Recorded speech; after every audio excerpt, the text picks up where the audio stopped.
The Hour of the Time may be contacted at HOT, that's H-O-T-T, P.O. Box 940, Eager, spelled E-A-G-A-R, in the state of Arizona, 85925. Our phone number is 928-333-2942, and our website is www.houroftetime.com. Good evening. Welcome to the late edition of the Hour of the Time. I'm William Cooper. And I'm Carolyn Nelson. On the other end of the line here, folks, we have Mr. Robert Ross, who teaches people about the law. He teaches them about the Internal Revenue Service and all kinds of other things. He's going to be holding a seminar in Phoenix, Arizona. We'll talk about that a little bit later. I might even decide to go. I planned on being in Phoenix on that weekend anyway, and to meet with Linda Thompson, and since he's going to have his seminar over the weekend of the 19th and 20th, I may just attend this seminar also. I never ever fail to learn something from everybody that I meet, folks, if I just have enough time to spend with them. I would recommend that if you live anywhere where you could get to Phoenix, Arizona for the weekend of February 19th and 20th, that you make arrangements with Bob Ross to attend his seminar, and especially if you've been ignorant of the law most of your life and you'd like to get straight and learn what's going on in the court and not be a victim. In other words, come out a winner instead of a victim. That's extremely important, ladies and gentlemen. So don't go away. We'll be right back. Make sure you have pen and paper by your side every time you listen to this program, not just tonight, folks, but every time you listen to this program. Now, we started out with Bob on the earlier program tonight, so this is a continuation. And if you missed the earlier episode of the Hour of the Time, you can order the tape from us. If you would like information on how to order tapes, call the Research Center and talk to Carolyn either tonight after the show or tomorrow sometime. The number is 602-333-5174. That's 602-333-5174.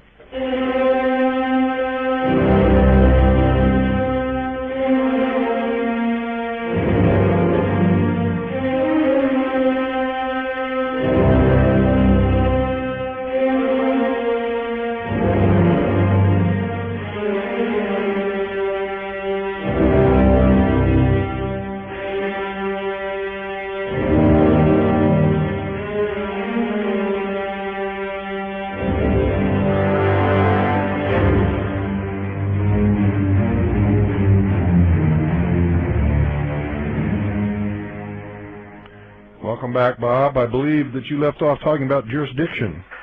Yeah, we did.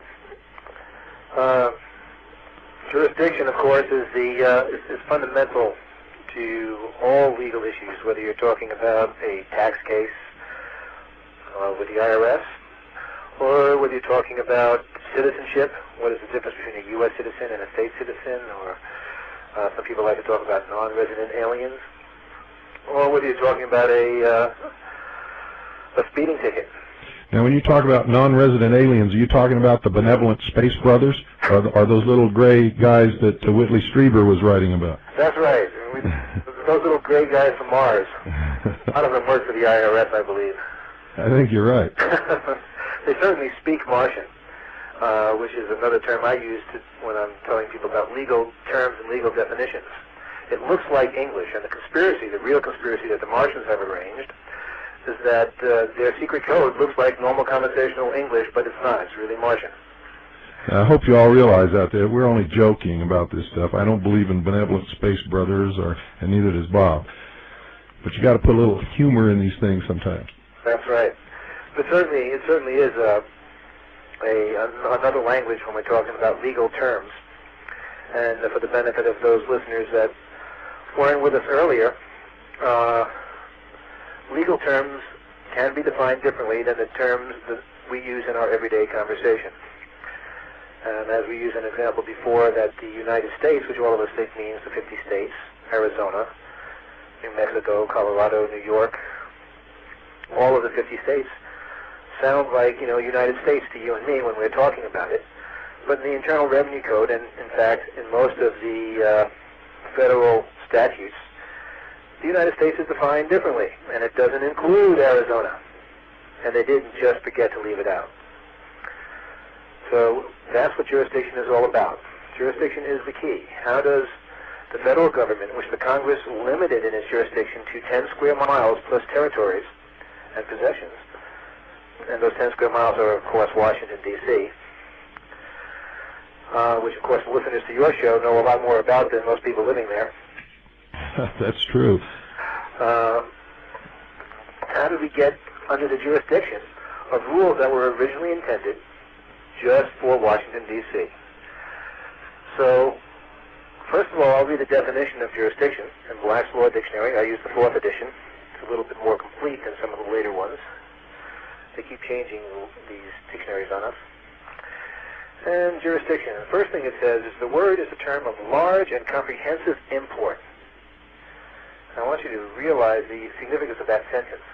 I mean, this is a law dictionary. They don't say things that aren't, that sound that significant unless they mean them. The word is a term of large and comprehensive import. Now, by the way, legal definitions like this in Black's Law Dictionary and others are derived from usually court decisions. So these definitions are a compilation of various key court decisions that have been upheld by the courts as being definitive of a particular term. So if you read down here through some other court cases, you'll see that there's some other definitions of jurisdiction. A lot of them apply to the courts. But in general, this following one is what we're talking about, and it is the authority, capacity, power, or right to act. So what gives the federal government the right to act, or the authority to act, over a state citizen? And this brings into play the fact that there's more than one United States, and that a state citizen has citizenship not only in one state. In the case of you and me, William, we're citizens of the state of Arizona. We're also American citizens, or citizens of the United States of America. And if we elect to be, if we volunteer to be, knowingly or unknowingly, if we accept the benefits from the federal government, we might also be construed to be United States citizens.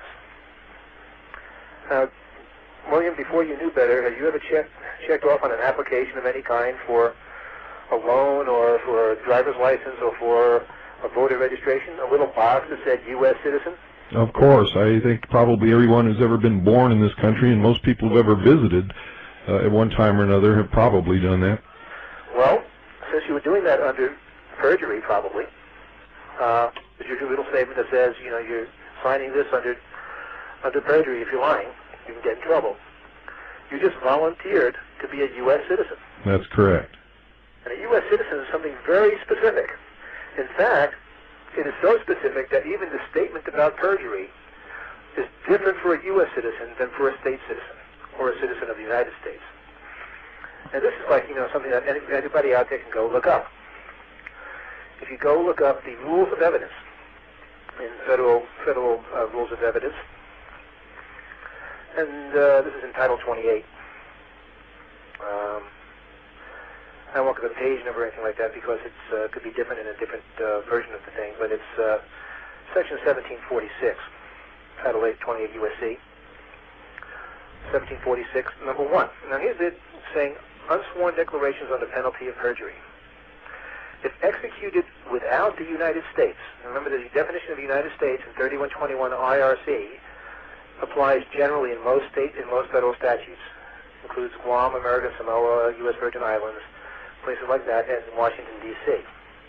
So if outside that area, it says something to the effect of it. They don't have to use the exact language, but it says something like this. I declare, under penalty of perjury, under the laws of the United States of America, that the foregoing is true and correct. So they throw in there, if you're outside the United States, they throw the term United States of America in there, saying that you agree to abide by the laws of the United States of America in this perjury statement. Now, if you're within the United States, they don't have to throw an agreement to abide by the laws of the United States in there, since you're already part of that jurisdiction. So the statement that's in Section 2 reads, if executed within the United States, its territories, possessions, or commonwealths, I declare, under penalty of perjury, the foregoing to be true and correct. So the difference between the two statements, I'll repeat once again so everybody's clear, because I'm going to give you another example in a minute of how that's used, that you can go look up in a local library or a law library. If you're in the United States, you don't need, the perjury statement doesn't have to include the United States, obviously, because you're already there.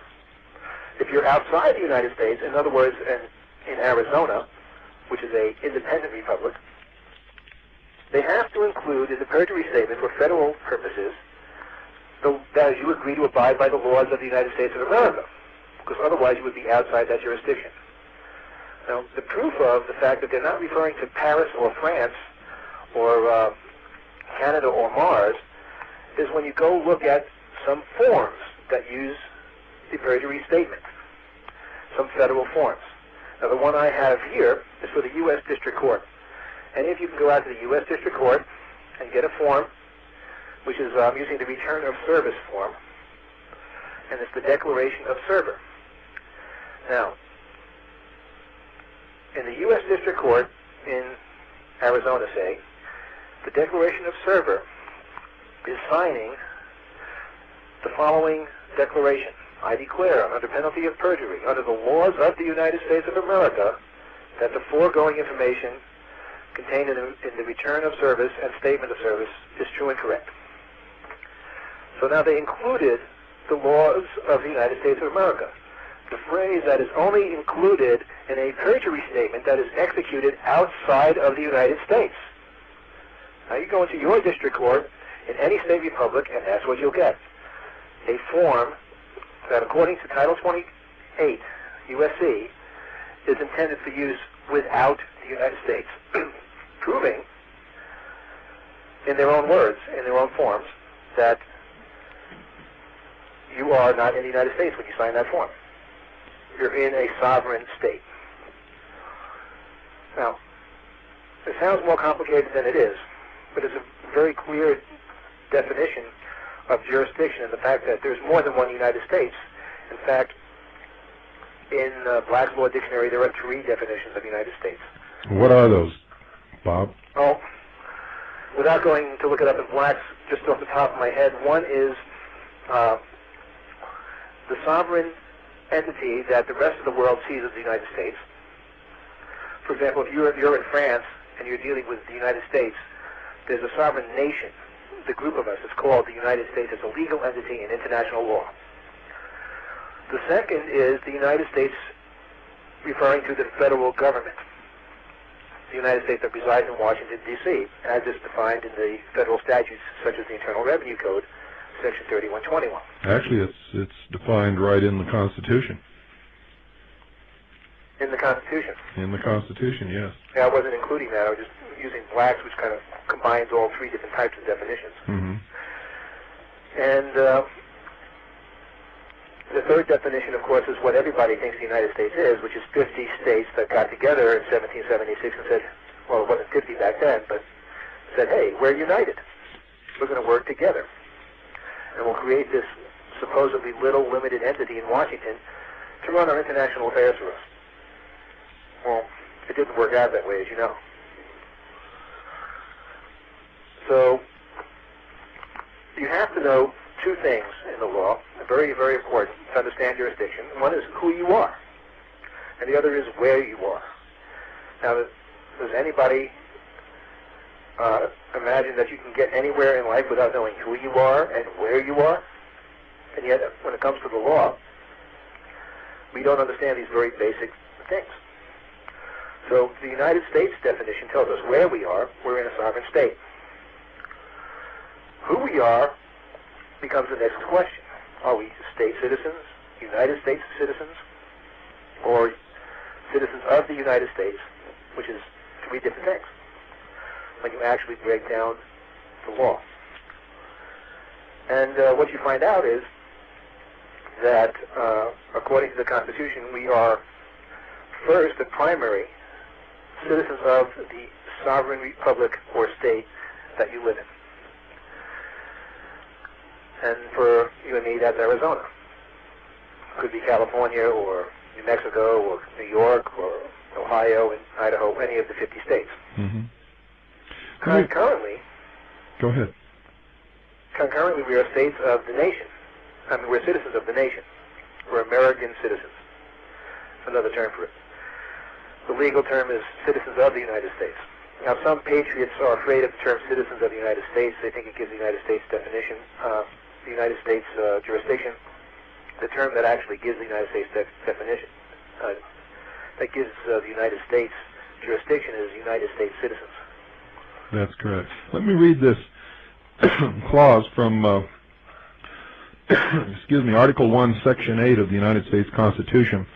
The particular clause that creates this artificial government, which was in no way intended to be created by our forefathers, with the power that it has accumulated when they brought together the union of the several states for the mutual benefit and protection of all. But this particular clause, it's Article 1, Section 8, and it's several paragraphs down in Section 8, and I quote, "To exercise exclusive legislation in all cases whatsoever over such district not exceeding 10 miles square as may be by cession of particular states and the acceptance of Congress become the seat of the government of the United States, and to exercise like authority over all places purchased by the consent of the legislature of the state in which the same shall be, for the erection of forts, magazines, arsenals, dockyards, and other needful buildings, and to make all laws which shall be necessary and proper for carrying into execution the foregoing powers and all other powers vested by this Constitution in the government of the United States or in any department or officer thereof." Basically what it says is they've created this district not exceeding 10 miles square, and all territories are property which is purchased and is a part of this, even though it's outside of it, and that Congress shall exercise exclusive legislation in all cases whatsoever over such district, meaning that whoever is subject to that jurisdiction has no constitutional rights whatsoever, has no rights except those granted to them by Congress, and it's exactly backward of the intent of the forefathers. That's right. Within their jurisdiction, it's as if you're working for a company, and in fact there's a corporate nature to the United States government, the federal United States, that the courts have actually ruled under certain circumstances that the United States federal government is a corporation and to be treated as, in the course, a corporation. They've also ruled that it is a foreign nation to the United States Union of the several states and to the states themselves. That's right. So it's as if, using the corporate analogy, as if you went into General Motors and you worked for General Motors and they had a dress code, and they say you shall wear a shirt and tie and jacket when you're working at General Motors. Well, if you want to work at General Motors, That's what you got to do. And if you want to agree to their employee manual and the terms and conditions of your employment contract, which include how much you get paid and how much they withhold and whatever, for insurance purposes or retirement or whatever, those are the rules of the game that you agreed to play by, and you have to play by them. But guess what? I don't work for General Motors. Now, I don't have to follow those rules unless I choose to. If I choose to follow General Motors dress code wherever I go in Arizona, then that's my form of insanity. But I don't have to do that unless, of course, I sign a contract with General Motors, which I don't plan on doing, or with the federal government. So there's another important section, if you're going to bring up the Constitution, that refers to this issue of jurisdiction and dual citizenship.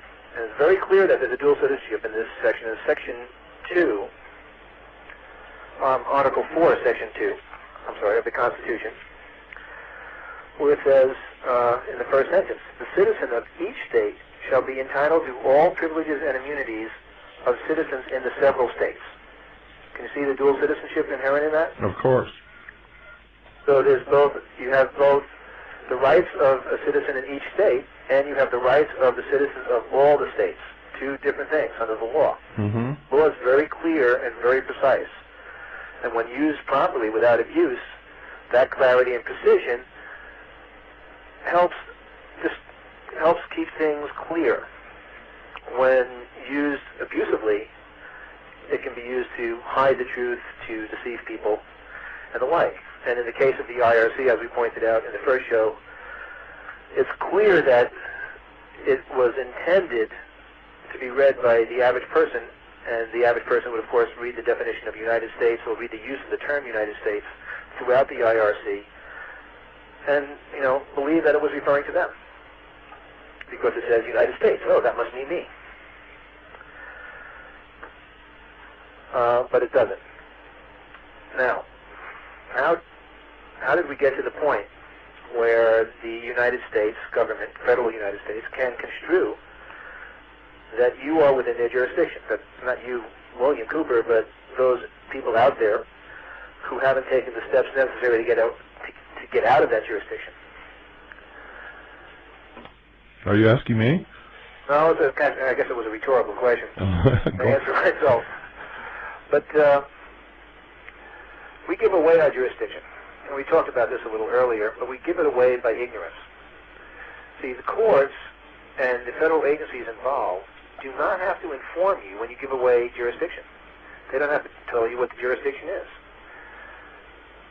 There's a lot of little ways you can give away jurisdiction. One of them is to sign a form that says U.S. citizen on it, a legal form that you're signing under penalty of perjury. So they have the right to construe that if you're signing under penalty of perjury, you're supposed to know the law, because ignorance is no excuse. They have the right to construe that you wouldn't sign that under penalty of perjury unless you were a U.S. citizen. So it's kind of like twisting it a little bit. Or you were committing fraud. Or you're committing fraud. By the way, I got bad news for a lot of people out there. If you think if you signed a lot of stuff that says you're a U.S. citizen, you are in fact committing fraud. Unless you work for the federal government. Because federal employees can be construed to be U.S. citizens. That's okay. Your employers, all your employers with employer identification numbers, EINs, they're committing fraud if they're not federal corporations. They don't know that, but it's true. Because they're not federal employers. An EIN, if you read the code, is intended for federal employers. If you have a trust, a lot of people out there in the Patriot movement that may be listening to this show have trusts, common law trusts and irrevocable trusts of various kinds. Some of those trusts have EINs, just for the convenience of having bank accounts and doing business, thinking that the beneficiary is protected. Now, for those people out there who don't know what you're talking about, what do those initials mean? EIN is an employer identification number.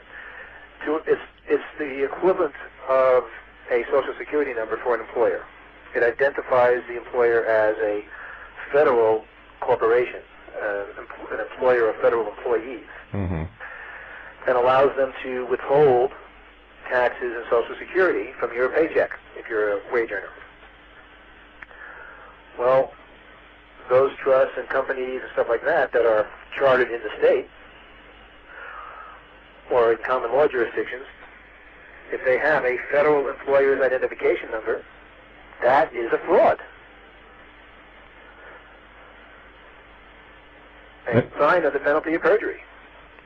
So, given that the United States prefers to assume that you wouldn't commit a fraud, they get to assume that you're telling the truth, that you are within their jurisdiction. So you see, you gave it away. I know just about 8 people just leapt right up off their couch when you told them that. Well, you know, to tell you the truth, a lot of people do these things and think they're safe and secure, but they don't really understand what they did. Exactly. I mean, it just goes. It goes. It's so pervasive that it's ridiculous. I mean, if you get arrested, if you get picked up for speeding on a traffic charge, and you go in to talk to the judge, and he asks you, and I used this example earlier, do you understand the charges against you? He didn't ask you to plead. Most people are smart enough to know that if they plead guilty or not guilty, especially patriots, that they're giving jurisdiction to the court. He just asks you, do you understand the charges? Bingo. He got you. No, sir. I don't understand nothing. That's right. You don't understand nothing. I don't know nothing. You don't plead. You don't understand anything. You don't know nothing. Ignorance is bliss as far as that's concerned. Because that buys you the time to figure out where you're at, to force the court into getting a formal complaint. And that right there is enough usually to stop them, because usually there is no formal complaint and there is no complainant. Very often that's true. And if there is a formal complaint... That's always true in the case of traffic tickets. Yeah. Oh, in the case of traffic tickets, even if there is a formal complaint, chances are it's signed by the prosecutor. Right. Well, the guy that should have signed it is the police officer that stopped you. Mm-hmm. Because from the prosecutor's point of view, anything that happens is hearsay. So the police officer gets up there on the stand, and you've asked for a formal complaint. First thing that happens is they call up the police officer, and he says, officer, would you state your name for the record? He goes, John Smith. And you jump up and say, Your Honor, I object, I object. And the judge says, why? What's going on? He says, well, Your Honor, I read the complaint, and John Smith isn't anywhere on the complaint. He didn't sign this complaint. His evidence isn't admissible. It's hearsay. Because he's not the party that signed the complaint. Mm-hmm. But you can't do that if you give them a jurisdiction from the get-go. That's right. You have to understand who you are and where you are. Now, for those of you who think we're taking an inordinate amount of time on the subject of jurisdiction, it is the number one utmost important thing that you're going to run into in any brush or joist or anything else with the law. Absolutely. Because you have to know where you are and what court you're in. Most people don't even know that you could be standing in one courtroom and you could have several different jurisdictions that could pop up unbeknownst to you. You could be an admiralty jurisdiction, you could be an equity jurisdiction. You know, the courts have multiple overlays of jurisdiction built in to the courts. You have to know which one you're talking to. A very good example of that is the difference between ministerial jurisdiction, which is for summary proceedings, such as excise tax or privileged activities or income tax, contracts, statutes. Those are all ministerial proceedings under, ministerial jurisdiction. Most people, they think they go to court, they think they're in a judicial proceeding, because we think all the courts are judicial proceeding. We don't realize there's multiple overlays of jurisdiction that are possible in any given court, depending on what the legal circumstances are, because they were all combined under the law quite a while ago in our country. They used to be like separate courts for these things. Isn't it true that most people, when they enter a courtroom, are actually in an equity jurisdiction? Probably in most cases, because you're dealing with ministerial summary proceedings in almost all cases. And not only that, but the only real authority that our forefathers ever gave to the federal government was over interstate commerce. Well, they didn't actually give even that. There was an argument over that. Well, there was, but that's really the only authority that they ever got. Later on, Yeah. states fought against it. And they weren't so sure they wanted to give that much power to the federal government. That was in the 1800s. Originally, And that's what sparked. this was even a state issue. That's what sparked the argument over the Federalist Papers. Is how much power is the government going to have? A judicial proceeding deals only with the rights of private property, with sovereign rights, with the Constitution. Everything else is administrative or ministerial, which means it's a contract that you have with the government. Your driver's license is a contract. You agreed to sign up with it even though you didn't have to. That's right. When they talk about civil actions, those are completely outside any of the provisions of the Constitution whatsoever. That's right. You have civil rights and you have God-given rights. That's correct. Civil rights are granted by the government or taken away by the government. They're really privileges, even though they call them rights. And the rights that the Constitution protects are creator-endowed rights, God-given rights which cannot be taken away. That's right. But you can give them away, however. You can waive them. That's how they get you. Well, there's even an argument that says you can't do that. Since they're endowed by God, man has not the authority to take them away or give them away or contract them away. Now, I don't know who would win that argument, but that is one of the arguments that I've heard and seen written about over the centuries, in fact. So everyone has the answer to that till we all meet our Maker. But in the meantime, the courts do assume that you have the right to give away your rights, even if you don't know you're doing it. A good example of that is the Fifth Amendment. Keep in mind that everything in the law is very specific. You have to know what every word means. You go into a proceeding, let's use the Internal Revenue Code, which is my bailiwick. You know, we're talking probably about the only part of the Constitution that most people have ever even known about. This is true. And it's amazing how many people don't know that in most cases, you know, you see a lot of things on TV, people, I believe the Fifth Amendment. And you hear all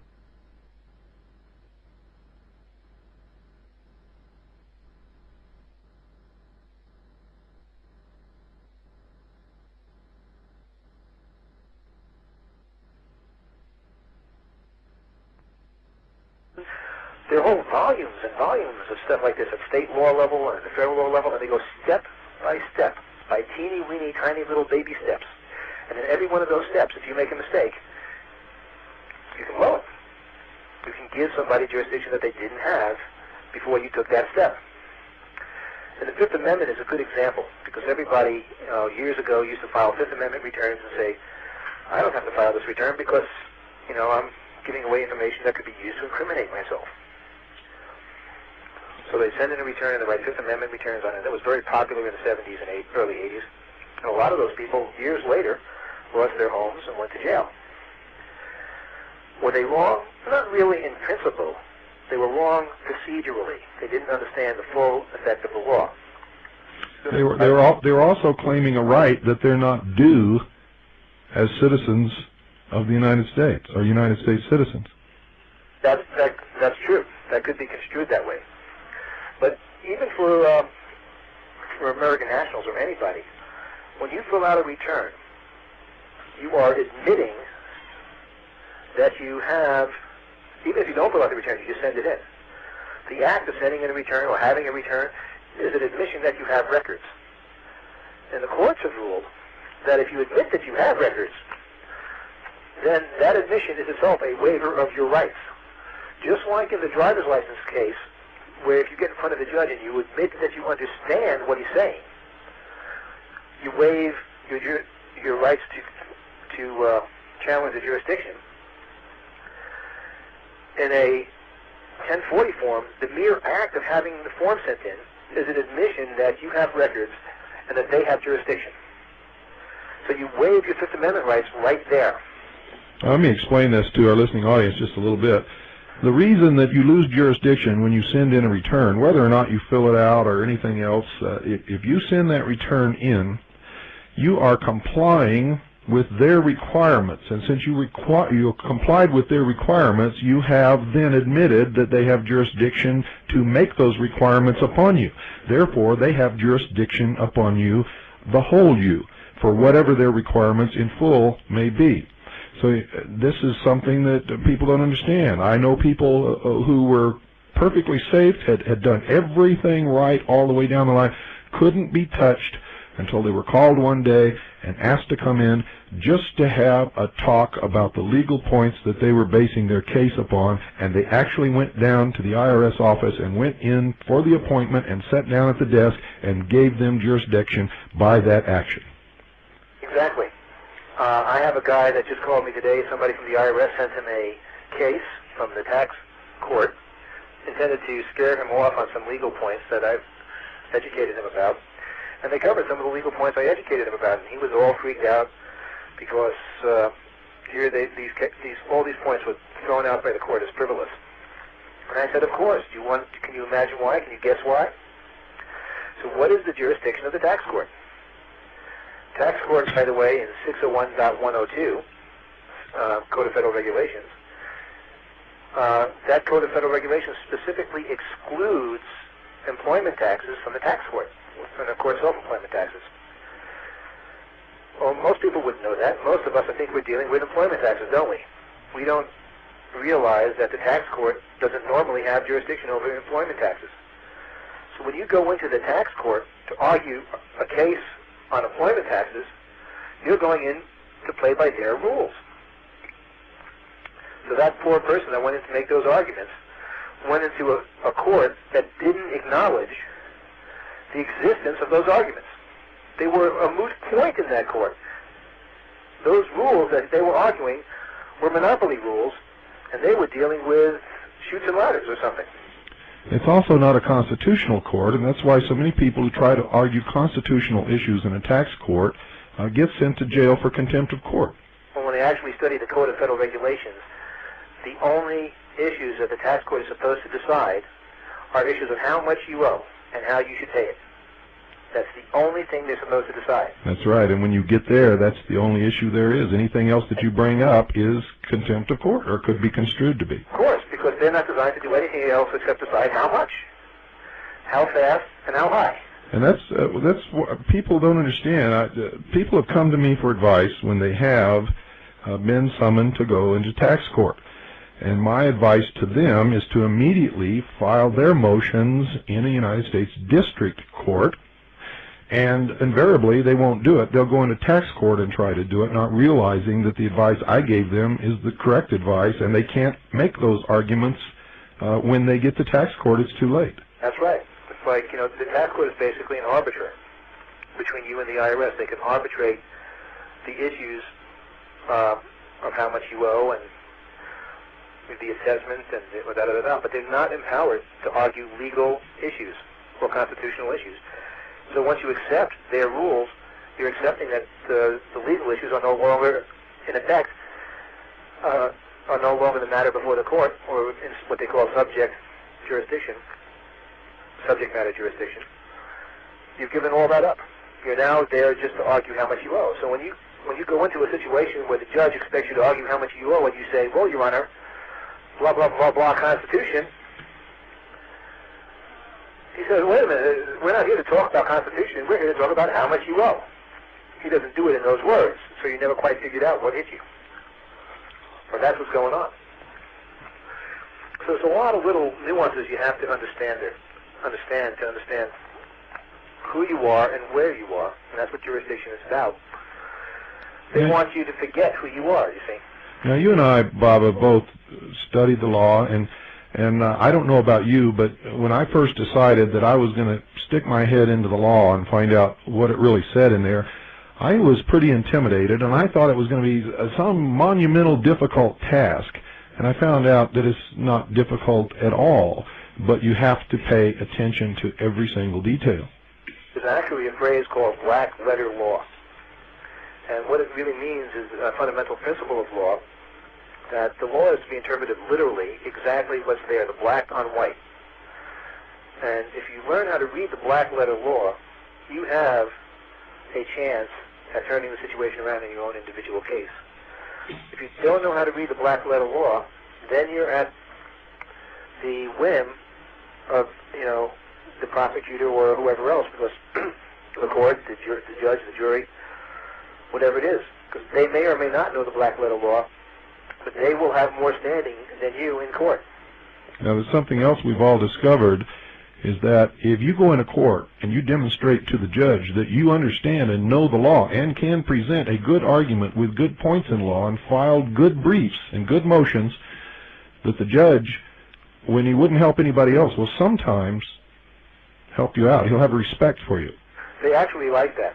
It makes them smile a little bit. And they have a contempt, a blatant contempt that you can see when you walk into that court for anyone who does not understand the law. Absolutely. And in a sense, that, I don't know if that's fair, because the system is basically manipulated so that we won't understand the law. I mean, some of the principles we're talking about today should be taught in high school or grammar school. The fact that they're not taught in school is evidence to me that something is going on that's not right. That somebody intentionally is deciding to not teach basic fundamental principles of law in the school. Principles that are as important to getting along in your daily life as reading and writing and arithmetic. I mean, in America, they pass between 20,000 and 200,000 laws in the United States, federal laws, in Congress every year. On a good year, it could be as high as 200,000 laws. Now, can you imagine this has been going on now for 200 years? I mean, everywhere you're turning, there's a law that's going to affect your life. And you don't know how to read the law? You don't know how to understand the definitions of the terms in the law? I saw a good example of this. I watched 48 Hours tonight between shows, and they were talking about the E. coli infection in beef. And it was very plain that this is a danger. Anytime you eat any kind of raw meat, you're in danger of being infected by some bacteria or contracting food poisoning or something of that nature. And throughout history, everyone who has a brain knows that if you cook that food so that it is cooked all the way through done, you have obliterated that risk. That risk no longer applies. But this whole show was aimed toward the one question at the end.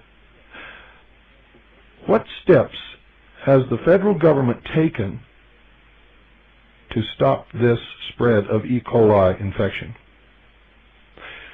And what they're doing is planting in the public mind that there's going to be more control over food by the United States government. Absolutely. Absolutely. There's, along with it, I'm sure many of your listeners are familiar with the issue about control of vitamins. And if that goes through, we're going to have to get prescriptions just to get vitamin C. That's right. Of course, if you're not a U.S. citizen, they can't enforce that on you. But if the drugstores and health food stores and all of that don't know that, it's not going to do you much good. So we have to get out there and educate the people, educate the employers, and like that. When you take on these issues, it's a responsibility. It's not just for yourself that you're doing it. You have to inform your employer. First of all, you're not going to want it to withhold wages from you. Second of all, you want to protect your employer from the fraud that he's committing. He may not even be aware that he's committing a fraud, and or she. And if you like your job and you want to keep that job and opt out of the system and not have money withheld from your paycheck, you're going to have to educate your employer. And in the case of Fortune 500 companies and multinational companies, that ain't going to be easy necessarily. So what do you do? This is a question I think that each individual employee has to confront themselves based on their family needs and their job situation. It's not for me to say that a specific person should stand up and fight the system when they might lose their job and they have a family to feed. But we have to consider that and what all the options are at the very least and what our responsibilities are and weigh that. And to do that, we have to know who we are and where we are and what the options are. And if you don't understand legal terms, if you don't understand principles of statutory construction, it's like driving someplace without a map. Now, the IRS is counting on you to not know your way around. They're counting on the fact that you can't read the map. That even if you look at the map, you don't understand what you're looking at. They're also counting on you to be absolutely terrified of them, and in most cases, they depend upon this terror to bend you to their will, and because of that, usually all they have to do is write a letter and boy, you're just buckling under and glistening and whistling and playing their tune and dancing their little skip. I'll give you a good example of that. To get back to the IRC, the Section 6331. Now, probably a lot of your listeners have liens and levies. In fact, I know they do because some of them have already called me between shows about the liens and levies they have that they're concerned about. Now, you get a lien. What you get from the IRS actually is not a lien. It's a notice of lien. And that notice of lien is filed in an alphabetical index at the county recorder's office and has no more force of law than anything else that you can file at the county recorder's office, which is just about any kind of document you want to record. That's right. What happens is that usually the county recorder will then enter it as if it is a proper lien. That's right. Well, and he has, in fact, committed fraud. He doesn't actually enter it as a proper lien. They actually do just enter it as a notice of lien. It's still a fraud, though. Why is it a fraud? Because everybody thinks it's a lien. So the notice of lien goes to the banks, goes to your employer. The employer starts withholding your wages. The bank freezes your assets. They didn't get anything other than a notice of lien. In fact, any of your listeners out there can check this out themselves, and here's how you do it. And you'll get a wonderful piece of evidence that you can use in your battle against the IRS. If you have a notice of lien on your record, if you receive a notice of lien, for most people it would be more than 10 days have passed, so the immediate options of what to do when you immediately get it are not available. There are some things you can do the day that you get it to return it and refuse to accept it. It's called return or presentment under the Uniform Commercial Code. And by the way, under the Federal Tax Lien Act of 1966, all these extraordinary collection proceedings, like liens and levies, are governed under the Uniform Protection Code. That's the jurisdiction. Not all contracts are under that jurisdiction unless that jurisdiction is written in the contract. A lot of people don't understand that. They think UCC is a universal panacea, another magic bullet. It's not necessarily, but in the case of liens and levies, it does apply. Go to your library, look up your state statutes. It's usually a few volumes, 4, 5, 6 volumes. And you look in the index under Federal Tax Lien Act of 1966, which has been incorporated into the statutes of most states. And you'll actually see what we talked about. You'll see two ways of listing a lien. There's the notice of lien, which is listed in an alphabetical index by the county recorder, and then there is a real lien. A real lien with an affidavit that goes with it, and the elements of a real lien are has to have an affidavit, has to have, I don't have the full list in front of me off the top of my head, but there's several elements that it has to have. And it also has to be filed with the Secretary of your state. So what you do is you call the Secretary of your state and you ask, what is the proper procedure for getting a list of all the encumbrances and judgments and liens on file against you? And the Secretary of State will tell you to either write a letter and send in a fee for like $5 or $7 or $9, or they'll ask you to get a UCC-3 form, which is a standardized form under the Uniform Commercial Code. And you'll send that form in, or the letter, and a small fee, and they will send you back a statement of what liens and judgments are on your record at the Secretary of State. And invariably, I will guarantee, in fact, I will take you out to dinner anywhere in the country if I'm there, or if I can afford to be there at the time.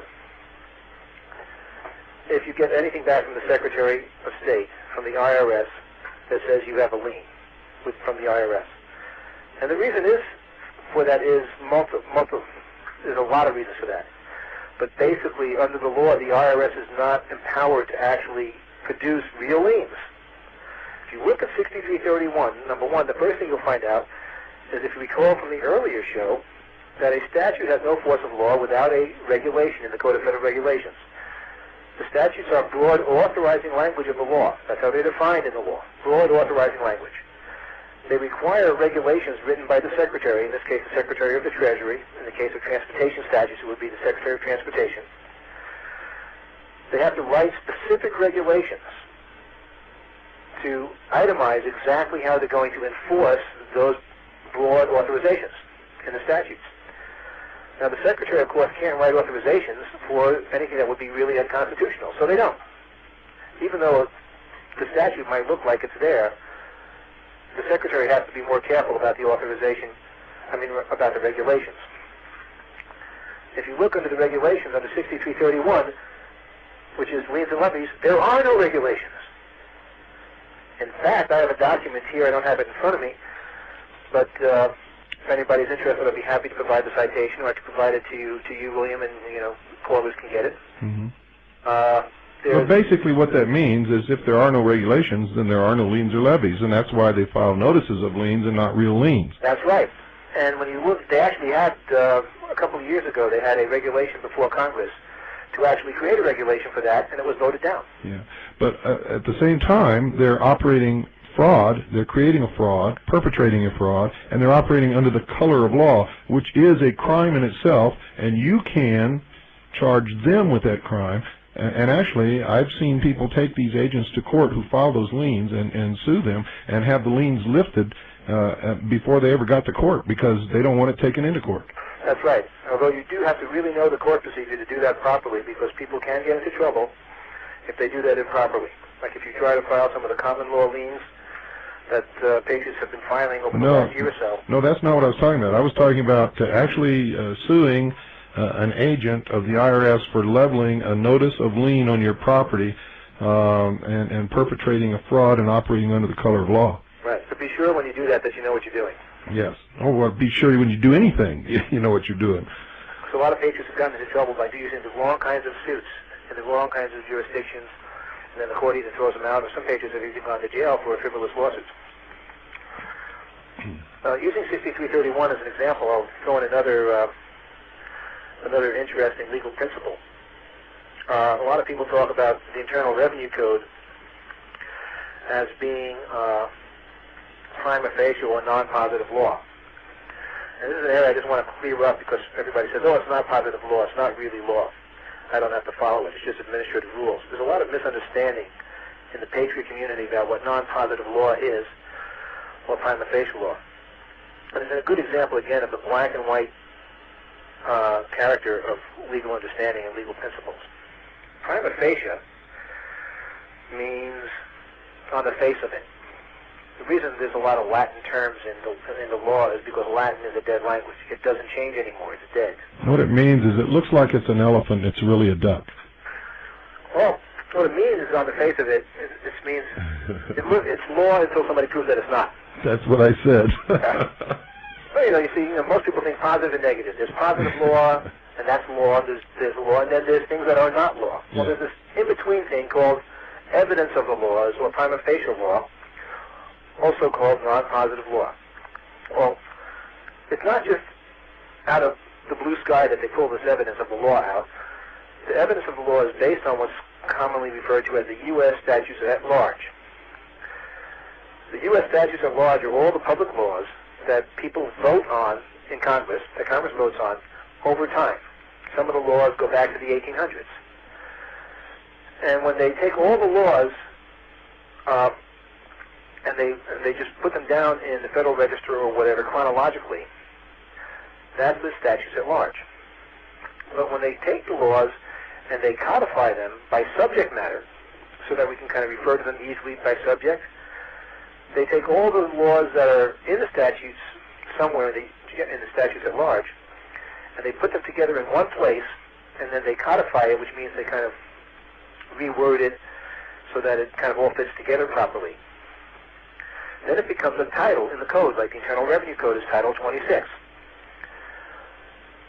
So Title 26 has never been enacted into law in its own right. They've never taken the title, the 2 books or 4 books, depending on the volume that you have, the set that you have. They've never taken that and voted on it and made it positive law. So Title 26 is only evidence that somewhere in the U.S. statutes at large, there really is a law that was actually passed by Congress. Now let's use 6331 again, liens and levies, because I want to demonstrate further how phony liens and levies are and how completely... So Title 26 has never been enacted into law in its own right. They've never taken the title, the 2 books or 4 books, depending on the volume that you have, the set that you have. They've never taken that and voted on it and made it positive law. So Title 26 is only evidence that somewhere in the U.S. statutes at large, there really is a law that was actually passed by Congress.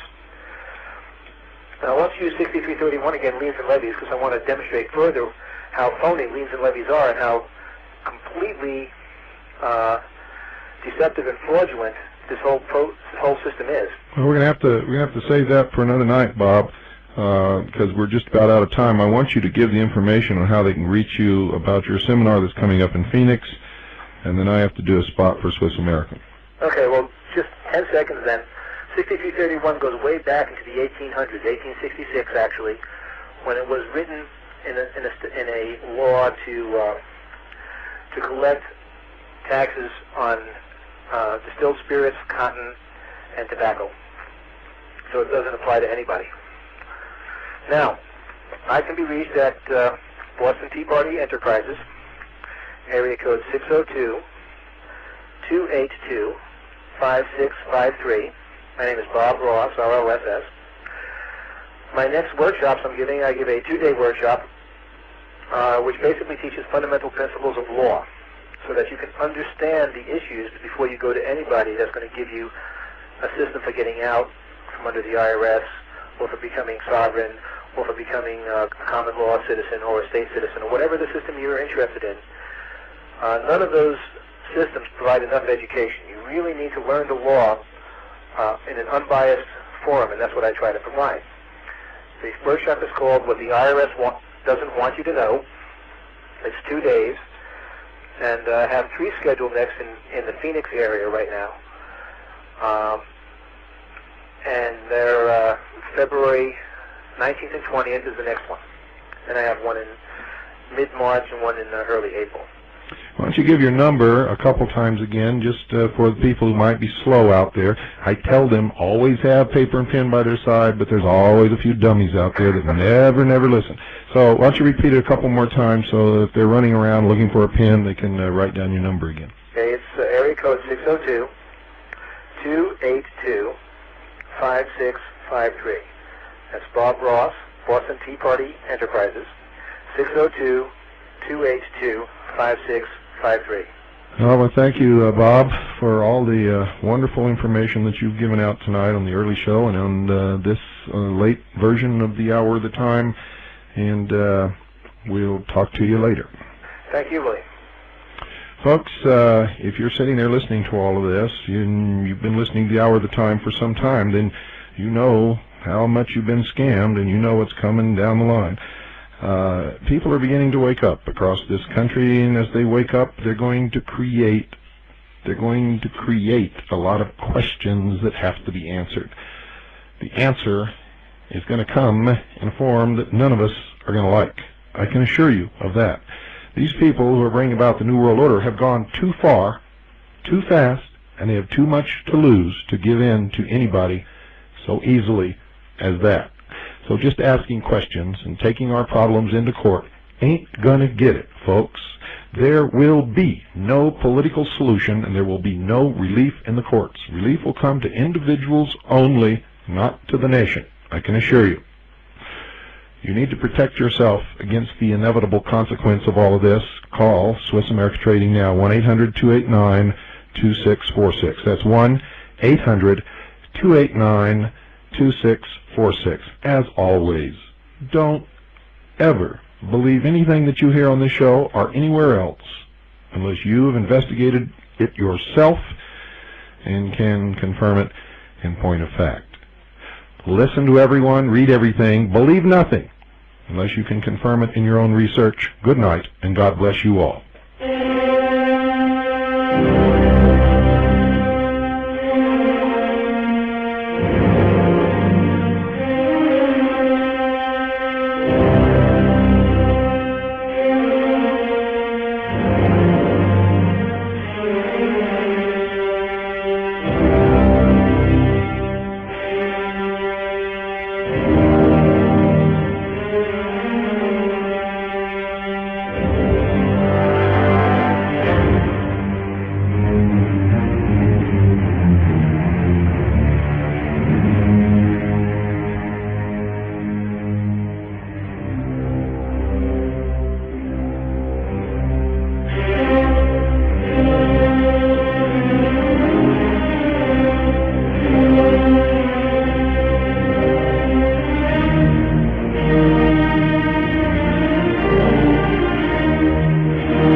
The Hour of the Time may be contacted at HOTT, that's H-O-T-T, P.O. Box 940, Eager, spelled E-A-G-A-R, in the state of Arizona, 85925. Our phone number is 928-333-2942, and our website is www.houroftetime.com. You're listening to the Hour of the Time. I'm William Cooper. And I'm Carolyn Nelson. Folks, we're going to have a guest tonight who's going to, I believe, teach you a lot of things that you need to know. A lot of you who have been doubting what you've heard on this program, or on others, or from other people, are going to find out that you should have been listening a long, long time ago. Don't go away. We'll be right back.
Welcome, Robert, to the Hour of the Time.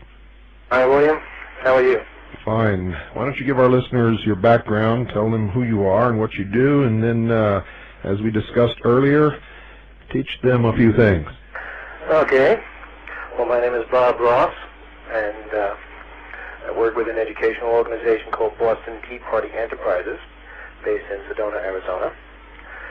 And we teach legal seminars on how to understand law, principles of statutory construction and whatnot, so that we can understand the situation we're in and know what to do about it. Our basic orientation is the Internal Revenue Service and the Internal Revenue Code, which is a great example to work with because, as you know, they're very vulnerable. The code is just filled with really obvious deception once you understand how to define legal terms and the principles of statutory construction. The deception is really obvious, and I hope to show that tonight. I got involved in 1979 myself by just deciding one day that it didn't feel right, the whole system. It just, I felt abused, and I knew people that had been abused, and it just didn't feel right, so I stopped filing. Then for about 10 years I played around with that until 1989, during which time the IRS came after me sometimes they didn't. I fell through the cracks. But I didn't know that there was a legal position. I didn't understand the legality of it. In 1989 I got involved with Phil Marsh and Marlene Marsh, who you know, and started learning the truth about the legal aspects of it. And then in 1992 I became an associate member of their organization, which at that time was called the Pilot Connection Society, and started sharing it with my friends who had been pushing me, and I didn't want the responsibility at first, but eventually I took up the responsibility and started sharing it with friends and family, and eventually started teaching publicly and full-time. That's the biggest hurdle to get over, isn't it, Bob, accepting the responsibility of your actions? Oh, that's really true. A lot of people don't realize that freedom is a responsibility. It's not a gift that comes with being born in the USA. It's really a responsibility. And in fact, the courts have even ruled on this, and I don't have an exact citation right in front of me on this issue, but the courts have actually ruled that if you don't aggressively assert your rights and fight for them and learn about them, that they are deemed to have been waived. And I have lots of examples of that, which I'll be getting into this evening when we talk about jurisdiction.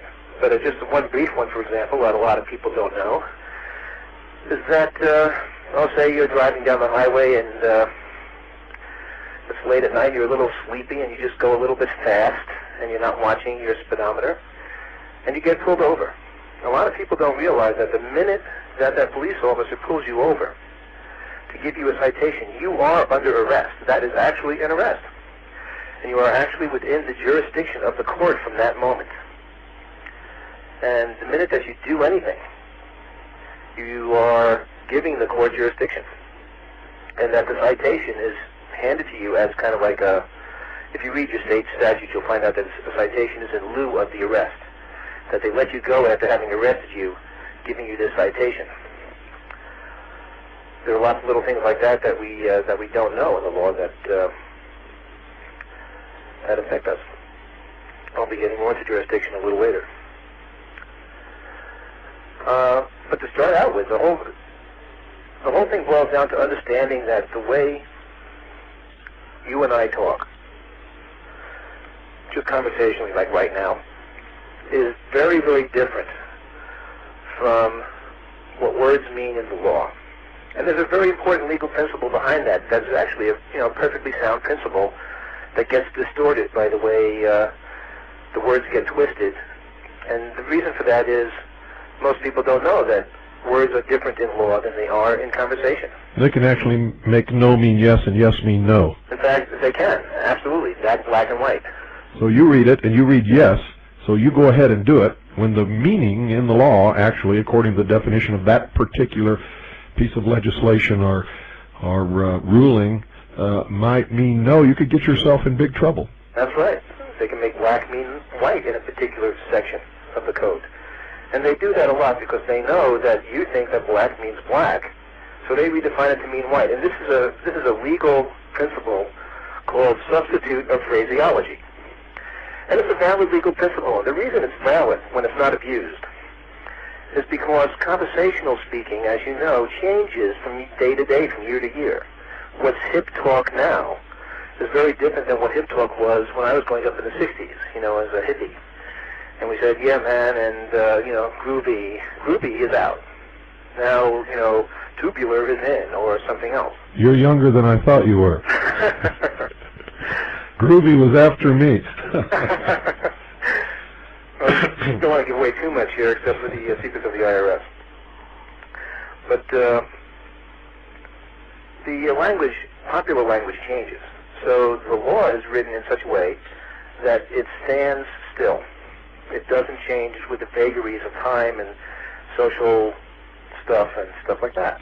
But we have to make the clear distinction here that one meaning of one word or phrase in one set of legislation may not mean the same in another, and if the meaning's changed, then the new definition must be spelled out in the legislation somewhere. Absolutely. And there's actually encyclopedic reference works on definitions. One is called Words and Phrases. Words and Phrases is literally an Encyclopedia Britannica or larger set of volumes that takes all the definitions that have ever been defined of any word in law and sets them down on paper and tells you where that definition came from. And it usually came from a court decision. Yeah, but I want to make sure that the listening audience knows that even though that is so, and even though that when those words and phrases are used in all the courts in the land, they have that particular meaning when used in that manner, there could be a law or legislation or a set of regulations where they have redefined the phrase or the word, and that must be outlined, and that definition must be clearly given in that body of work. It is available, but too many people make the mistake of assuming that it means one thing when it really does not. That's absolutely right. That's covered in an area that I call statutory construction. When you understand how statutes are constructed, there's a type of definition which could be applicable just to, say, a chapter in a statute. and it applies only in that chapter. For example, the definition of United States, which I want to get into anyway, in the Internal Revenue Code, Section 3121, which I just happen to have open in front of me. 3121E actually says, I gotta find my glasses. That state, United States and citizen. For the purposes of this chapter, United States, the term United States, when used in a geographical sense, includes the Commonwealth of Puerto Rico, the Virgin Islands, Guam, and American Samoa. And it also says state. The term state includes the District of Columbia, the Commonwealth of Puerto Rico, the Virgin Islands, Guam, and American Samoa. So what they're really doing is they're putting a substitute phraseology in there. Right. Now I want you to go back and read those over slowly and pronounce those names very clearly, because the people out there don't realize how they've been scammed. And I believe when you read the first set of names, it sounded like you said America in there. I know you said American Samoa. So okay. Could you do that again, please? I'll do that real slow. So Section 3121E. Now this is under the chapter, by the way, Employment Tax General Provisions. So this isn't some little obscure chapter. This is the actual general provisions for employment tax, which is a tax that most of us are under the impression we're involved with. So when it says for the purposes of this chapter, the chapter is Employment Tax General Provisions. Pretty important chapter. And the definition of state says the term state includes District of Columbia, the Commonwealth of Puerto Rico, the Virgin Islands, Guam, and American Samoa, which are all territories of the United States. The term United States means, when used in a geographical sense, includes the Commonwealth of Puerto Rico, the Virgin Islands, Guam, and American Samoa. Slightly different definitions, but you get the point. What they've done is they've taken the generic idea of a state. A state can be anything. My kitchen can be a state if I define it as such. It's the state of, disarray or whatever it is. The state of hunger. So when they're talking about someone in that context, in that chapter, being required to withhold money from someone's paycheck in order to withhold taxes, and they say that this is applicable to a citizen of the United States, it does not apply to a citizen of the state of Mexico, or New Mexico, or Canada, or Illinois. Is that correct? That's correct. It applies only to the jurisdiction as defined right here. And right here means District of Columbia and the U.S. possessions and territories.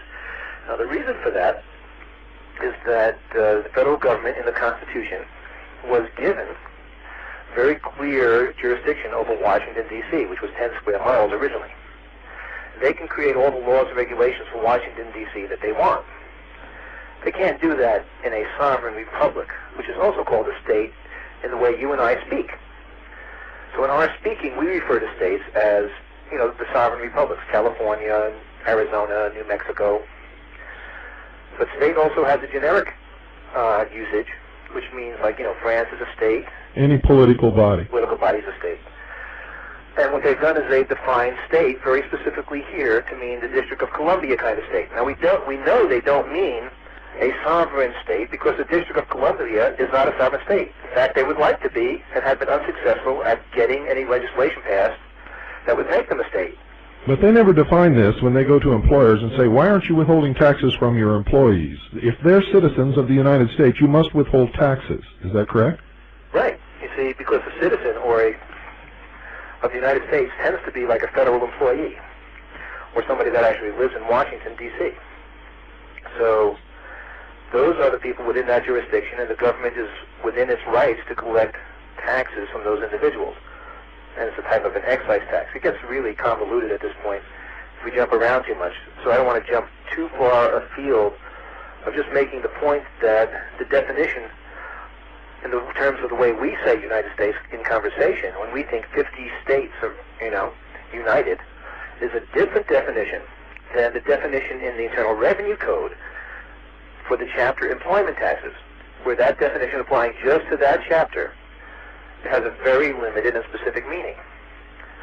And in fact, it doesn't include the 50 states. And we know that for two reasons. One, if you read the amendments in that section, which is the historical notes, you find out that prior to 1960, that paragraph, state United States a citizen, used to include the term Hawaii, and before that the term Alaska.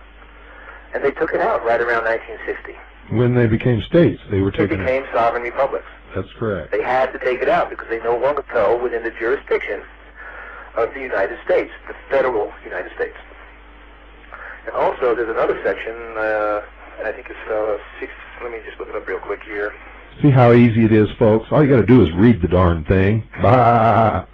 You just have to know what you're reading and not be fooled by the statutory construction and legal terms. See, but it's important to understand that, you know, it didn't start out to be deceptive. It's just being used deceptively. It started out as a general principle that, you know, sometimes a statute has to define things a little bit differently than the way they are defined conversationally in order to be absolutely clear. Now, used in this way, it becomes deceptive because, you know, my belief is that anybody could know, the average person would know, the average attorney certainly who is highly educated would know, that most people, when they think of the United States, they think of the 50 states. And the average person looking at this would obviously think that this term, United States, applied to them. So therein lies the deception. They didn't have to define the United States that way. They could have come up with another term that wasn't competitive in people's consciousness with the 50 states.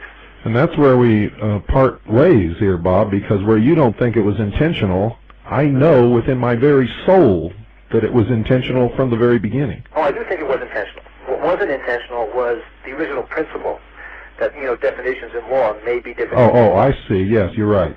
But this particular usage of that is a clear abuse. Yes. Because clearly everybody thinks the United States means America. Everybody thinks that. Is there anybody out there in the listening audience that wouldn't normally assume that the United States meant all 50 of the states? Nobody but you and I and a few other people who've studied this. Yeah. Now, another way we know that they meant it exactly as they said is if you look in the Internal Revenue Code under Section 6103, you'll see another definition of United States, and this is another definition that applies just to a particular chapter or a subchapter. I'll turn to 6103 here. And this indicates that they know how to do it when the 50 states are involved. Now, in this case, they're talking about the confidentiality of returns. Now, returns are confidential wherever you happen to be, as far as the law is concerned in the Internal Revenue Code. If you're on Mars, these returns are still confidential. So they can rightfully include in this section a definition that is broader than the specific jurisdiction of the federal government. And in this section, the term state is defined, 6103b5. The term state means. By the way, when it says means versus includes, that has a different meaning in the law. That's correct. You can't, the word is and of, I mean, the state of New York is different than New York State, legally. Yes. An entity.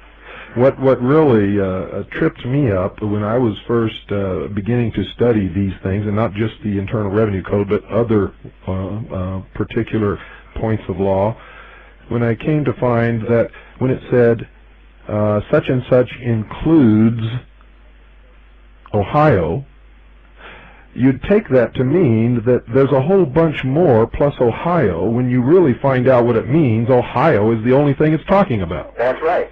Includes in the law is generally a completely restrictive term. It means that everything that follows and nothing more. Yeah, pertains only to Ohio and no place else.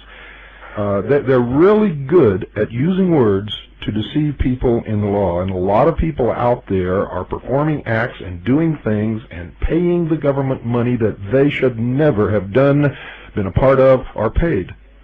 Exactly. And you know, it gets so complicated that, you know, the IRS has an out on the includes thing. Just to make another point.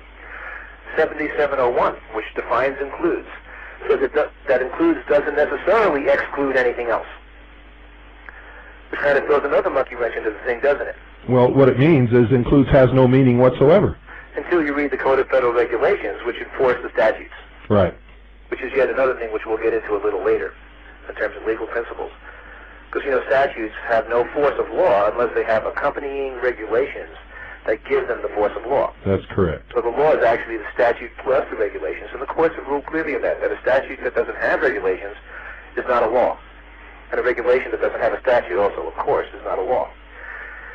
So just to get back real quickly to the term state as defined in 6103, miscellaneous provisions, confidentiality of returns, the term state means any of the 50 states, comma, the District of Columbia, comma, the Commonwealth of Puerto Rico, the Virgin Islands, the Canal Zone, Guam, American Samoa, and the Commonwealth of North and Mariana Islands, and Mars. So they can throw in the 50 United States there, you see, because it doesn't matter to them. They can be generous. They can let returns be confidential anywhere. So it shows that they know how to do it. Now, just in case anybody thinks it's an accident, that they just accidentally left out the United States in 3121, and they put it in here now because they didn't forget that, it's not an accident. These guys don't have accidents. They agonize over every single word that goes in here. There's an office of the chief counsel of the IRS that does most of the research and writing on these things. Even punctuation and capital letters are agonized over. Everything. A capital letter S on the word state changes the meaning from a sovereign state to a federal state, and it differs whether it's in state law or federal law. The capital S reverses its meaning in state law. So you have to watch these things very carefully. The word or, there are at least 6 definitions of the word or, and a comma before the or rather a comma after the or, changes its meaning. The word or can mean and. As an example, suppose I have on my desk here a cup and a plate, a cup of tea, and a plate with a piece of pizza on it that I didn't finish because I had to call you, and a spoon. Now, I could say that I have a cup of tea or a plate with pizza or a spoon on the desk. That's all true. They're all on the desk. I could also lift up the spoon and say I have a cup on the desk. Then I can replace the cup with the spoon, and I say, or, comma, I have a spoon on the desk. Then I replace the spoon with the cup, and I can say, or, comma, I have a cup on the desk. The comma changes it. That sounds trivial when we're talking about cups and spoons and forks on a desk, but when you get into whether or not you pay income tax or whether or not you're guilty of murder, these things have tremendous meaning. Absolutely, because it changes the word or from meaning either or to meaning and. So a good example of where that takes significance would be, say, in 6001, which is one of the statutes that the IRS quotes in their Privacy Act statement in the 1040A instruction manual. That's right, folks. It's not a movie. You can go out to your bank and to your post office right now, or if you've already gotten one in the mail, look up your 1040A instruction manual, page 4, and you'll see several things that we'll discuss there tonight, including a statement that says 6001.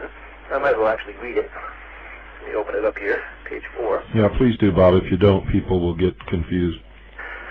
So it says, on the second paragraph, it says Internal Revenue Code sections 6001, 6011, and 6012A say that you must file a return or statement with us for any tax for which you are liable. So 6001 says that only those who are liable have to file the form and pay the tax. Right. Okay. Well, so the key which phrase. Well, I wasn't going to get into that just yet, the liability issue and the meaning of the word liable. That's yet another topic. But just to give you an example of the use of the word or, meaning and, in 6001, it says that they must give you a notice, or, I'll read it actually again to be precise. The second half of 6001, the second half of the paragraph says,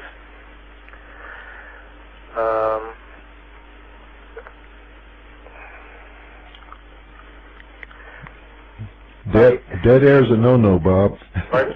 I said dead air time's a no-no. Oh, okay, I'll keep that in mind. You got to talk, even if it's nonsense. I don't have this stuff all buried in my head. I have a lot of pieces of paper lying around me here, and pick them up hopefully when I find what I need quick. I did make some notes here, but some things like this have really to be accurate. I'm just going to look up and read. What it says here is, whenever in the judgment of the Secretary it is necessary, he may require any person by notice served upon such person or by regulations. Well, now there's an or without a comma. So in that case, the word or means and. It says by notice and by regulations. So you would expect that you would have to receive a notice and regulations that indicate that you're required to keep these records. In fact, that is the case. If you study the regulations, you'll see that they're supposed to send you a notice that you have to keep records. And what happens when a citizen tries to get a set of the Internal Revenue Service regulations? Well, those can be gotten without. You can buy the regulations as in books. They cost about $100 for the 6-volume. Well, I know you can, but if you're required to perform these regulations under the law, shouldn't the IRS service give you a copy? Oh, well, that's another story. The IRS, of course. That's the point I'm trying to make. They won't give them to you. They don't give them to you. No, they don't. They won't advise you of the regulations that are. They won't even let you look at them. They don't even acknowledge the question. They don't even acknowledge that they have regulations. If you send them a question saying, and this is just my experience, there might be cases where it's different. But I'll give you an example. A friend of mine just recently received an audit, a request for an examination appointment, which was not a summons. She was out of town, and during the time she was out of town, the IRS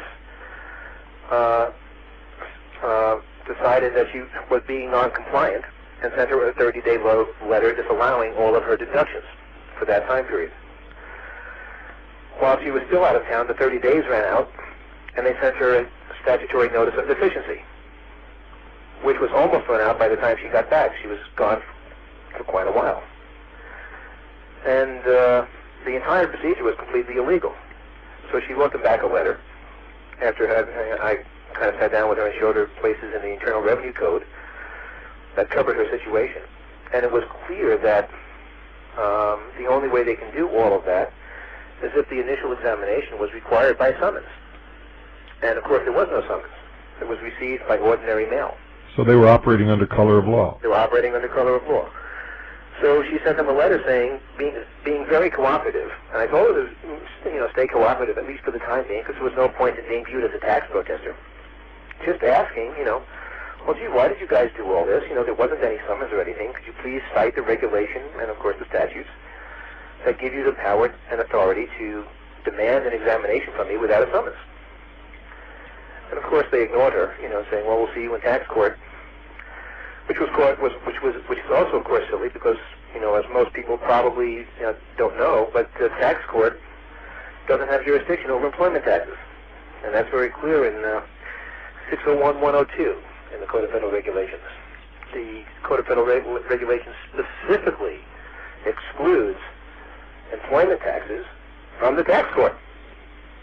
How many people would know that? How many people just go into tax court automatically, assuming that they're going to have their case solved, and unbeknownst to themselves are freely and voluntarily giving jurisdiction to the tax court, which wouldn't otherwise have it?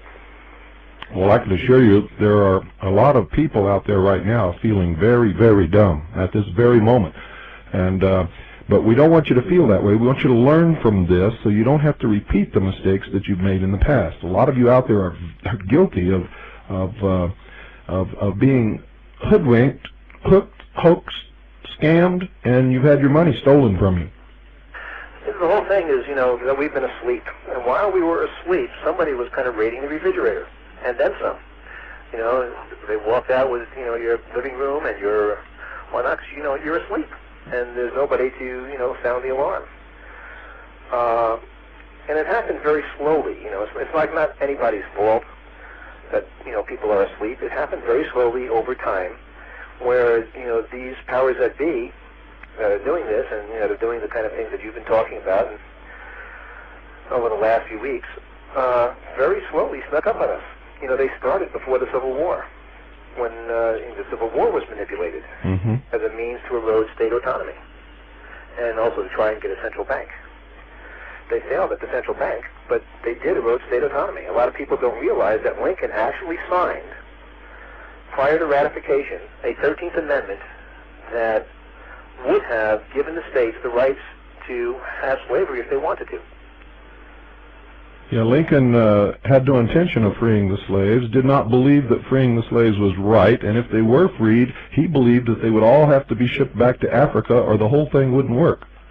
It wasn't a question of what was humanitarian or not. That's right. He question of state autonomy. That's right. And what that original 13th Amendment, which was never ratified, actually said was that the federal government cannot interfere in state affairs, period. Correct. And the only reason that he issued the Emancipation Proclamation was to hurt the South in the war effort. He knew that that was going to cause an awful lot of trouble after that, and he believed in his own mind that the only solution was to ship the blacks back to Africa. It also had to do with, the Bank of London, which was lending support. Yeah. I gotta break in here, Ross. It's time to take our break. Don't go away, folks. We'll be right back after this short pause.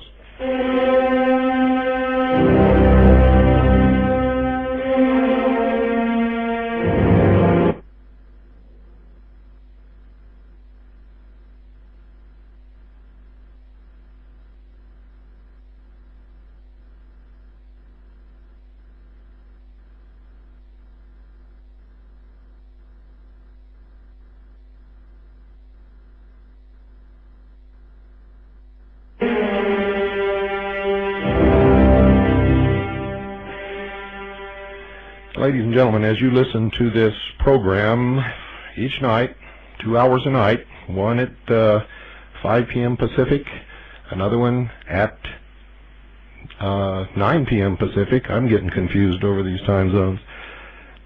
You're learning that things are completely different in this world than you dreamed they were all your life.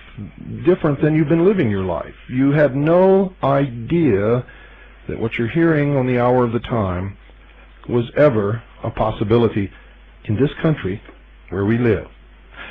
But now that you're beginning to understand that, and now that your eyes are beginning to open, and you're beginning to learn to think probably for the first time in your whole life on your own, and some of you, thank God, have even had your first original thought in your whole life. Some of you have been awake for a long time, maybe even before I ever came along, maybe before I even awakened. But you're beginning to understand now that we are living, standing, breathing, eating, working on a board that's full of wormholes over the top of a bottomless pit. And we've got to do something very quickly to save ourselves. And one thing you have to do is provide for your family, your loved ones, yourself. Now, things are going to continue to get worse, I can assure you. They have to get worse before they can get better. Remember the motto, Ordo ab chaos. They're in the process of creating the destruction of our society as we know it, our traditions as we know it. They're destroying our heroes. They're destroying our education system. They've already taken our Constitution and Bill of Rights away from us. We are, in fact, a vassal state of the United Nations. Our military is not acting in defense of the United States of America, but as the world police force under the United Nations. Understanding all of these things and beginning to understand how the Internal Revenue Service and the Federal Reserve banks have robbed us of almost everything. Most of you are going to find out sooner or later that whatever you have paid for with Federal Reserve notes, you do not own. You don't own. When all this occurs, when everything breaks down into a chaotic situation, if you're smart, you will have formed your resistance units, your militia units. You will be able to exert political control in your area. You will be able to keep order in your communities and your neighborhoods. And you will be able to defend yourselves. You're going to need some kind of a common currency. The only thing throughout the history of the world that has functioned in that manner and that everybody recognizes no matter who they are or where they live or what language they speak is precious metals in all its various forms.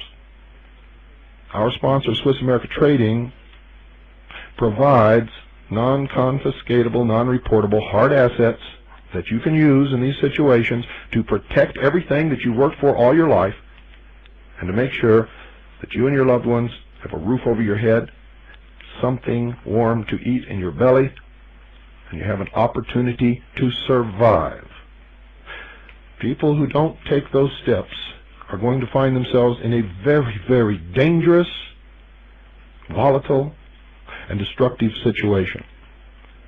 That's going to be dangerous for all of us in the future, but you can take steps to ameliorate that danger by calling 1-800-289-2646 right this moment. 1-800-289-2646. Do it right now, folks. 1-800-289-2646. And look around you at the faces of your loved ones if you cannot assure them at this moment that you have provided for the safety of your assets and their financial future. You must make this call. 1-800-289-2646. That's 1-800-289-2646. Do it now. You'll be glad that you did. You'll have a weight off your shoulders.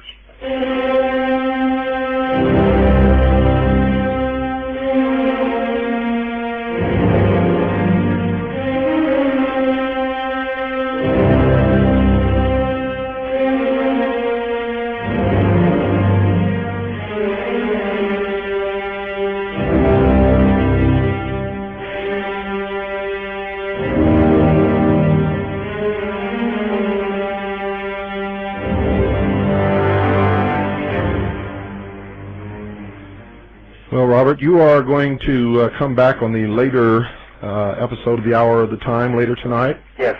Okay, so if we don't get through this hour with everything that we want to cover, you're going to cover it in the next hour. Is that correct? Absolutely. Wonderful. I can go for 2 days, so it won't be too hard to cover a second hour. Okay, go ahead, continue. Okay, well, we were talking a little bit about how this started slowly, and I'd like to just make a few points on that and then talk a little bit about jurisdiction. Because jurisdiction is the key. How did they get jurisdiction over us, and what does jurisdiction really mean? It's the beginning of the whole thing. But before I get into that, I just want to finish where I started before the break about the fact that it happened slowly over time and how insidious a step-by-step process. This wasn't much of that. Of course, you've gone over in great detail the last few days. But insofar as the internal revenue and the economy is concerned, the Federal Reserve notes, which you mentioned, have no, not only have they no intrinsic value, but they're a form of insurance script, which means that everything you purchase with a Federal Reserve note belongs to the company who issued the script, which in this case is a private bank known as the Federal Reserve. Well, how did we get into that situation? After the Civil War, the Lincoln, of course, didn't go for the central bank idea at all. He did get sucked into the 13th and 14th Amendments, but he didn't do the central bank. He issued greenbacks instead to finance the war, much to the chagrin of the central bankers who were trying to establish for many years here a central bank in the United States. And they periodically over time did have short-term central bank charters. But they wanted something more permanent. So in 1910 they sent a guy here named Paul Warburg, who got kind of cozy with this guy Colonel House and Wilson. You probably know this story. And in secret meetings and whatnot, they managed to put together a program called the Aldrich Act, which was a central banking act. Now, they probably knew that wasn't going to pass. This is one of the ways that they do things. You see, these guys, they own both parties. Aldrich was a Republican, I believe, who wasn't well liked among the people, because he was known to be aligned with the bankers. So they voted down the Aldrich plan, and then the other party, which I believe was the Democrats, came out a couple of years later with the Federal Reserve Act saying, well, this isn't going to be like those guys' thing. This time we're going to do it right. The exact same plan, under a different name, under a different sponsor. They diffused people's caution by getting rid of the Aldrich plan, and then came in with the Federal Reserve Act when people weren't looking, which was something like, midnight before Christmas or something like that. They, whoever was in the House at the time got to vote on it, and they passed the Federal Reserve Act. They just did that again with the Brady Bill. They did it again with the Brady Bill. They do it all the time. They'll probably do it with the National Health Care Act, but don't get me started on that, because that'll make the IRS look like small potatoes, I believe. But what happened is once the Federal Reserve got control of the money supply in this country, and of course Thomas Jefferson and many other people warned us about that. He said if the banks ever get control of the economy of this nation, we'll see our children homeless on the streets, and that's exactly what happened. But once they got a hold of the money, they created the income tax, of course, to be able to help control the overall situation, to help pay the debt, which is the interest on the money that the Federal Reserve puts into circulation. Just very briefly, the Federal Reserve puts money into circulation at no cost to it except for the printing. And that money then becomes a debt of the Treasury of Americans to the Federal Reserve at a very high interest. And we now, of course, have $4 trillion worth of debt if you listen to the GAO, and that is the guaranteed obligations of the United States. Plus, of course, there's all the unguaranteed obligations of the United States. Guaranteed obligation is like your mortgage. It's guaranteed by the collateral of your house. But you still have phone bills to pay. You still have gas bills and electric bills. These are all unguaranteed debts, unsecured debts. And of course, the United States government has trillions of dollars worth of those also. So when you add it all up, it actually, the debt of the United States is closer to 20 trillion than to 4 trillion. And but all that debt does a lot more, a whole lot more, very slowly, insidiously over time, like a cancer, than just make money for the bankers. Because believe it or not, I don't believe these bankers really care about the money. They've got plenty of money.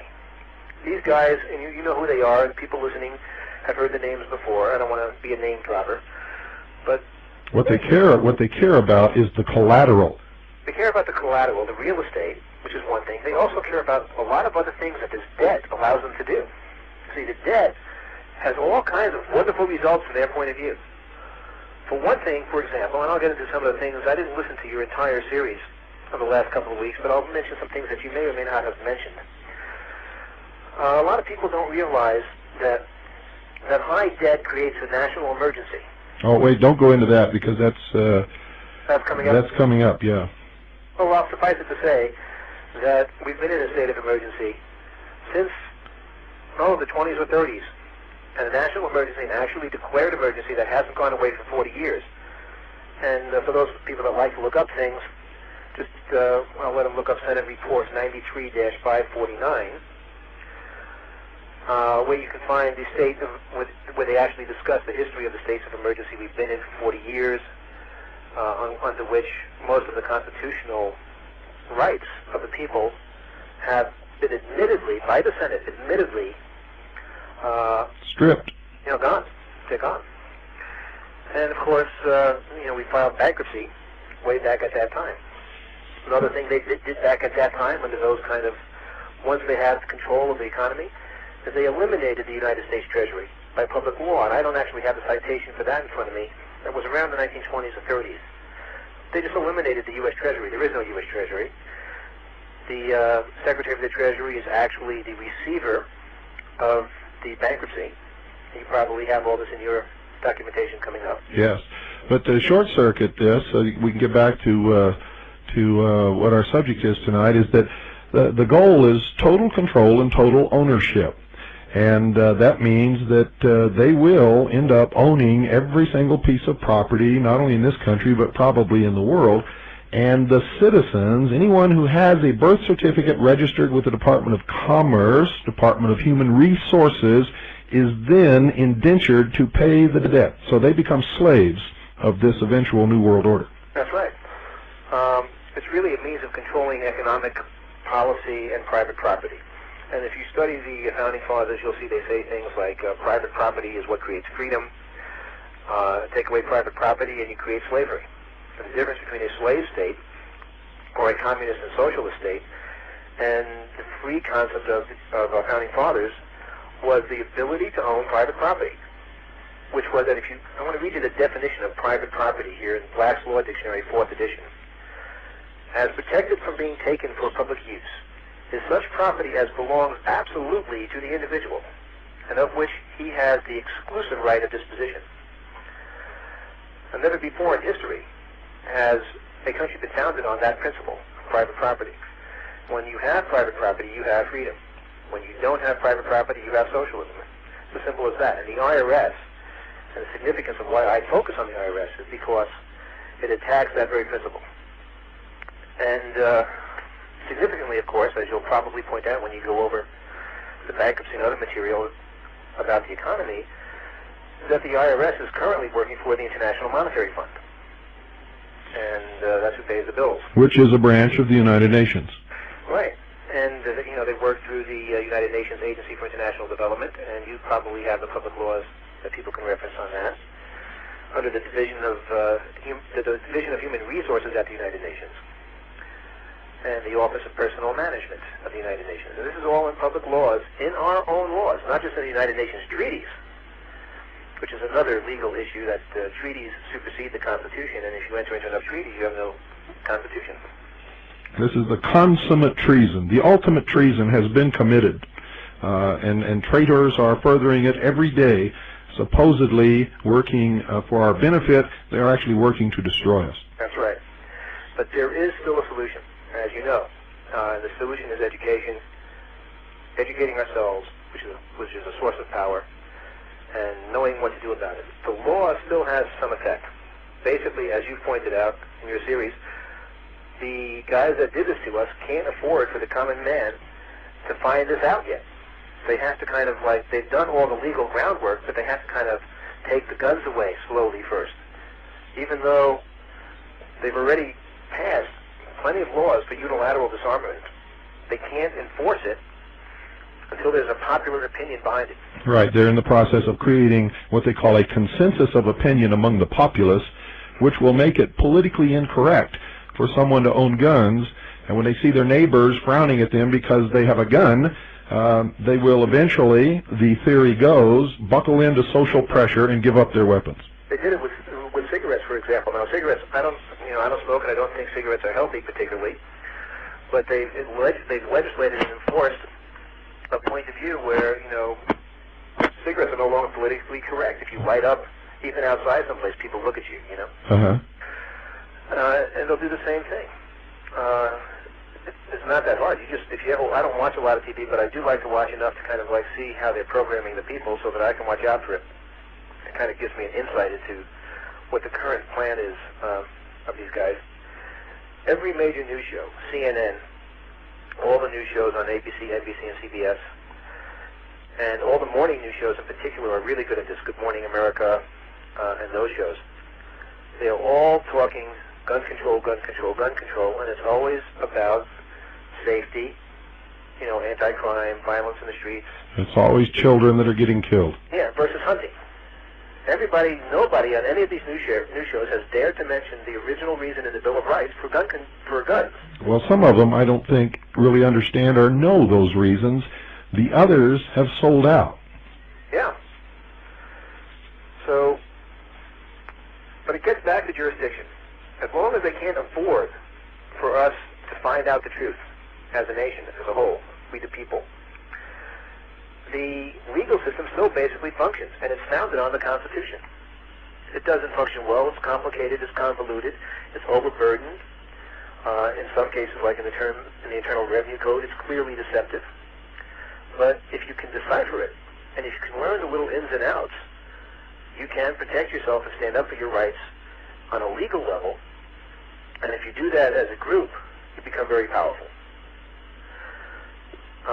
I believe in fostering groups that study the law together, that work with each other to work on pleadings in court, to work on you can file suits against government officials that are usurping authority or exceeding their authority. But you can't do this alone. We need to do this at the group level, at the community level, and stuff like that. And the key is understanding jurisdiction. That's the beginning. What makes you a U.S. citizen versus an American citizen or a state citizen. And those are all different things. Again, understanding legal terms. I just want to give you an idea of how long you've got. You've got about 6 minutes before we have to go into the closing of the show. Okay. Well, with jurisdiction, you find out that what we do is we give away our jurisdiction to ignorance. You don't become a United States citizen just by birth. You become a United States citizen, which means a federal citizen, a citizen of the federal United States, as we defined earlier in 3121 of the IRC. You become a U.S. citizen by, filling out an application for anything and has a little box on there that says, are you a U.S. citizen? And you check yes. Well, you just volunteered. That has legal effect. Every piece of paper in your life that you sign is a legal document. Every word in that legal document has been considered and thought over for hours and hours by attorneys. It all means something, and we just go ahead and we just sign it. How do you give away jurisdiction? You take privileges or benefits from the federal government. They can tax privileges. They can tax benefits. When you get something from somebody, you are creating a contract by default, because they have a right to expect something back. That's called a consideration. So when you receive Social Security benefits, and that's the number one, the big one in our country, when you get Social Security benefits, then you've allowed the United States, the federal United States, to have jurisdiction over you, because they're giving you something in return for, your taxes, your allegiance. You're following their rules, their statutes. The statutes are the terms of the contract. Tax court is similar. You go into tax court, you don't question it. A lot of very good so-called tax protesters have lost cases in tax court just because they did it in tax court instead of U.S. district court. They gave the tax court jurisdiction over something that it normally wouldn't have any jurisdiction over. And they can now say that your entire argument is frivolous, because in tax court it is frivolous. In tax court it's frivolous that there are no regulations spelling out exactly what kind of tax you're liable for, because you gave them your jurisdiction. So jurisdiction is very, very, very important, and we'll be talking some more about that in the next section. The judge won't explain that when it's going on, but that is exactly the case. Absolutely not. In fact... So many people come out scratching their head and wondering what in the world happened, because what just happened is totally illegal. The truth is it's not illegal. They just didn't understand. And ignorance is no excuse for the law. They're under no obligation to tell you what's going on. You go into court on something, even just a minor traffic violation, and the judge asks you, well, do you understand the charges against you? And you say yes, thinking, you know what he's talking about. You think that's what it means. No! When he says, do you understand the charges, he's asking for your jurisdiction. You've got to say, no, Your Honor, I don't fully understand the charges against me. I need to see a formal complaint. Now, that doesn't mean to keep silent until you've talked to your attorney, because the moment you hire an attorney, you declare yourself legally incompetent, and you become a ward of an officer of the court who is pledged to uphold the court and not you. That can actually happen. Not necessarily, though, if you handle it properly, if you know how to handle the complaint. But most people don't. That's what I'm getting across here. It's just a question of jurisdiction again. Yeah. If you don't know how to handle the jurisdictional issue, you could blow it by hiring an attorney. You could blow it by just saying that you understand the charges. A lot of people know better than to plead guilty or not guilty in the patriot community. They won't plead. But if you even say that you understand what they're talking about. And that goes for nolo contender, too. That's right. If you let them fingerprint you, or give you a breathalyzer test if you've been stopped, in the case of people that try to drive without a license, you've given them jurisdiction. So there are a lot of little things like that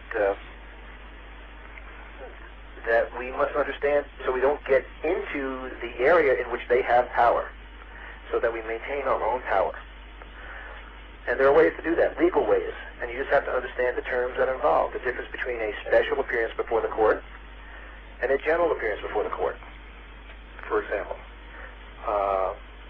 And whereas in a general appearance before the court, it says you must appear. The word appear is a legal word. When your citation says you must appear, that's a legal word. If you appear, it's considered a general appearance, and you've given them jurisdiction. You have to go in there and say, Your Honor, I'm appearing here on a special appearance, meaning I don't give you jurisdiction. Because I don't understand the charges against me. I need to see a formal complaint, which will really bollocks them up, because they don't often do formal complaints. Not only that, but they have to have someone who makes the complaint, and usually there isn't anyone. That's right. And it sounds complicated, ladies and gentlemen. This audience, it's not that complicated.